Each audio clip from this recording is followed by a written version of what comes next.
કેસોમાં હિસ્ટોરિકલ અને ઝડપમાં ઝડપથી કઈ રીતે આરોપીને સજા અપાવી. હું કોઈ વકીલ પાસે એવી અપેક્ષા ના રાખી શકું કે તમે કોઈનો કેસ ના લડો, પરંતુ આપ સૌના ઘરમાં બી દીકરીઓ છે, આપ સૌ લોકોને બી આ જ ધરતીએ મોટા કર્યા છે. તો મારી માત્ર આપની પાસે એટલી જ વિનંતી છે કે આપ સૌ લોકો આ પ્રયાસમાં સાથે કઈ રીતે જોડાઈ શકો, ઓછામાં ઓછી તારીખો પાડવામાં અને ઝડપથી ઝડપ જે ગુનેગાર હોય એને સજા અપાવવામાં તમારા લોકોના સહયોગની અપેક્ષા બી જરૂરથી અમને સૌને છે.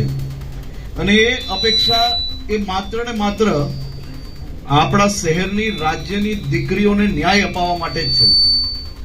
અને હું આપને આભાર બી માનું છું કે આ બાબતમાં ખૂબ મોટો બદલાવ લાવવામાં આપણે લોકોને સફળતા પ્રાપ્ત થઈ. કાલે જ સુરતની કોર્ટમાં એક નિર્ણય આવ્યો.